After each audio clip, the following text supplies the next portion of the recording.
नमस्कार। इस वीडियो में हम हनुमान जयंती, हनुमान जी की जन्म तिथि के बारे में बात करेंगे, क्योंकि अगर आप देखें तो अलग-अलग जगह अलग-अलग समय पर उनका जन्मदिन मनाया जाता है। ज़्यादातर दुविधा रहती है कि उनका जन्मदिन चैत्र शुक्ल पूर्णिमा को है या फिर कार्तिक कृष्ण चतुर्दशी को। जिन पंचांगों के आधार से व्रतों का निर्णय किया जाता है उसमें हनुमान जी की जन्म तिथि किसी में कार्तिक कृष्ण चतुर्दशी और कहीं-कहीं चैत्र शुक्ल पूर्णिमा बताई गई है। पर ज़्यादातर देवताओं की जन्म तिथि एक होनी चाहिए, लेकिन हनुमान जी की 2 मनाते हैं। ऐसा क्यों करते हैं? तो इसके बारे में ये कहा गया है कि एक तिथि उनका जन्मदिन है और दूसरी उनका विजयाभिनंदन महोत्सव। उत्सव सिंधु में लिखा है कि कार्तिक कृष्ण चतुर्दशी भौमवार को स्वाति नक्षत्र और मेष लग्न में अंजनी माँ के गर्भ से हनुमान जी के रूप में स्वयं शिवजी उत्पन्न हुए थे। और ऐसा ही कुछ व्रत रत्नाकर में भी कहा गया है कि कार्तिक कृष्ण की भूत तिथि को, जो कि चतुर्दशी है, मंगलवार के दिन महानिशा में अंजना देवी ने हनुमान जी को जन्म दिया था। व्रत परिचय के अनुसार व्रत रत्नाकर में जो बताया गया है उसमें स्वाति नक्षत्र और मेष लग्न विशेष हैं, परंतु कार्तिकी को कृतिका होने से कृष्ण चतुर्दशी को चित्रा या स्वाति का होना संभव नहीं है। इसके अलावा एक और ग्रंथ है हनुमद उपासना कल्पद्रुम। उसमें बताया गया है कि चैत्र शुक्ल पूर्णिमा मंगलवार के दिन मूंज की मेखला से युक्त, कौपीन से युक्त और यज्ञोपवीत से भूषित हनुमान जी उत्पन्न हुए थे। और साथ में यह विशेष लिखा है कि कैकेयी के हाथ से चील के द्वारा आई हुई यज्ञ की खीर खाने से अंजना के हनुमान जी उत्पन्न हुए। यही खील वाली कहानी आपको आनंद रामायण में भी मिलेगी, जिसमें लिखा गया है कौशलेंद्र चक्रवर्ती महाराजा दशरथ के यहाँ पुत्र यष्टि यज्ञ हो रहा था और उसकी पूर्ति होने पर अग्निदेव स्वर्ण स्थली में चरु मतलब पायस मतलब खीर लेकर प्रकट हुए थे। जब खीर का वितरण हो रहा था, जब खीर को बांटा जा रहा था रानियों में, तो कैकेयी रानी के खीर के अंश में से कुछ खीर एक चील झपट्टा मारकर ले जाती है और उसी समय अंजन पर्वत पर माँ अंजना अपने बाल सुखा रही थीं।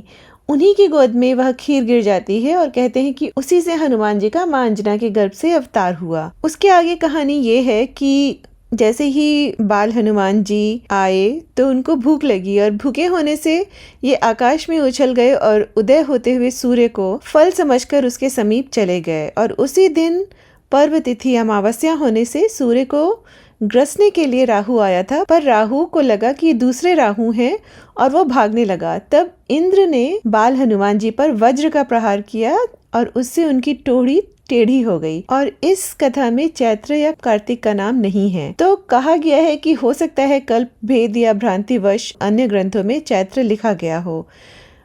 ये भी बताया गया है कि हनुमान जी का एक जन्म पत्र है जिसमें तिथि चतुर्दशी, वार मंगल, नक्षत्र चित्रा और मास अनिर्दिष्ट है। कुंडली में सूर्य, मंगल, गुरु, भृगु और शनि उच्च के हैं और इन सब को देखने से ये पता चलता है कि कार्तिक कृष्ण चतुर्दशी की रात्रि में हनुमान जी का जन्म हुआ था और चैत्र शुक्ल पूर्णिमा को सीता जी की खोज, राक्षसों के मरण के बाद, लंका के दहन के बाद और समुद्र के उल्लंघन आदि में हनुमान जी के विजयी होने पर और सकुशल वापस लौटने के उपलक्ष्य में वानरों ने मधुवन में हर्ष मनाया था और उससे सभी नरवानर सुखी हुए थे। इस कारण उक्त दोनों दिनों में व्रत और उत्सव किया जाता है। और सूर्य को खाने की कहानी का कुछ और भी भाग है जिसमें बताया गया है कि इंद्र ने उन पर वज्र प्रहार तो किया था जिससे हनुमान जी की ठोड़ी टेढ़ी हो गई थी, बाल हनुमान जी की, लेकिन फिर इंद्र की इस धृष्टता का दंड देने के लिए उन्होंने प्राणी मात्र का वायु संचार रोक दिया। पवन पुत्र थे तो उन्होंने प्राणी मात्र का वायु संचार रोक दिया। तब ब्रह्मादि आदि सभी देवताओं ने उनको अलग अलग वर दिए थे। जैसे ब्रह्मा जी ने अमितायु का वर दिया था, इंद्र ने व्रत से हत न होने का वर दिया था, सूर्य ने अपने शतांश तेज से युक्त और संपूर्ण शास्त्रों के विशेषज्ञ होने का वर दिया था, वरुण ने पाश और जल से अभय रहने का वर दिया था, यम ने यमदंड से अवध्य और पाश से नाश न होने का वर दिया था, कुबेर ने शत्रुमर्दिनी गदा से निशंक रहने का वर दिया था, शंकर भगवान जी ने प्रमत्त और अजय योद्धाओं से जय प्राप्त करने का वर दिया था, विश्वकर्मा ने मय के बनाए हुए सभी प्रकार के दुर्बोध्य और असह्य अस्त्र शस्त्र तथा यंत्रादि से कुछ भी क्षति न होने का वर दिया था। इस प्रकार वरों के प्रभाव से आगे जाकर हनुमान जी ने जो जो काम किए हैं वो सब हमको पता ही है, पर बीच का एक समय था जब वो अपनी सभी शक्तियों के बारे में भूल गए थे। ऐसा क्यों हुआ था, उसके पीछे भी एक बहुत प्यारी कहानी है। हनुमान जी को बहुत सारे नामों से बुलाया जाता है, पवन तनय, अंजनी पुत्र, अंजेय, रुद्र अवतार। तो हनुमान जी को रुद्र अवतार क्यों कहा जाता है, इसके बारे में बताया गया है कि एक बार भगवान शंकर भगवती सती के साथ कैलाश पर्वत पर विराजमान थे। तो प्रसंगवश भगवान शंकर ने सती से कहा, प्रिय, जिनके नामों को रट रट कर मैं गदगद होता रहता हूँ, वे ही मेरे प्रभु अवतार धारण करके संसार में आ रहे हैं। सभी देवता उनके साथ अवतार ग्रहण करके उनकी सेवा का सुयोग प्राप्त करना चाहते हैं, तब मैं उनसे क्यों वंचित रहूं? मैं भी वहीं चलूं और उनकी सेवा करके अपनी युग युग की लालसा पूरी करूं। यहाँ पे भगवान राम के अवतार की बात हो रही थी। तो भगवान शंकर की बात सुनकर भगवती सती ने सोचकर कहा, प्रभु, भगवान का अवतार इस बार रावण को मारने के लिए हो रहा है और रावण आपका अनन्य भक्त है, यहाँ तक कि उसने अपने सिरों को काटकर आपको समर्पित किया है। ऐसी स्थिति में आप उसको मारने के काम में कैसे सहयोग दे सकते हैं?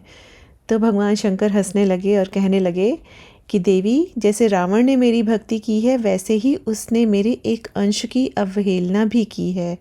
तुम जानती ही हो कि मैं 11 स्वरूपों में रहता हूँ। जब उसने अपने 10 सिर अर्पित कर मेरी पूजा की थी, तब उसने मेरे एक अंश को बिना पूजा किए ही छोड़ दिया था। अब मैं उसी अंश से उसके विरुद्ध युद्ध करके अपने प्रभु की सेवा कर सकता हूँ।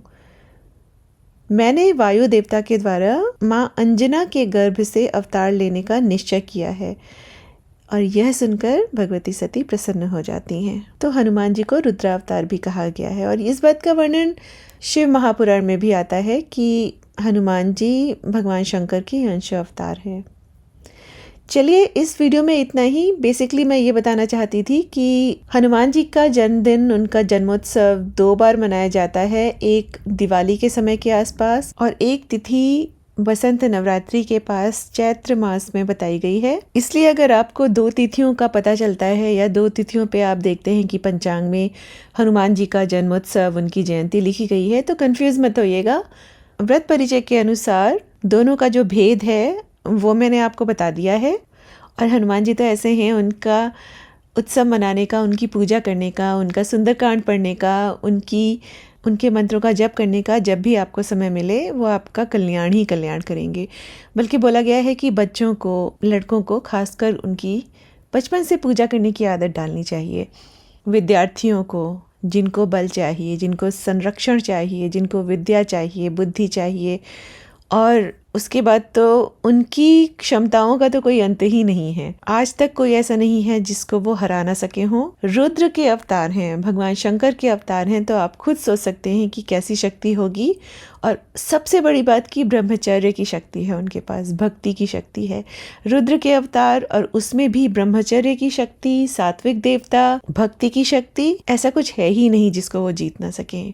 और अगर आपको उनका संरक्षण मिल जाता है एक बार, आपको दुनिया को जीतने से कोई नहीं रोक सकता है। चलिए, मिलते हैं अगले वीडियो में। नमस्ते चंडिकाएं।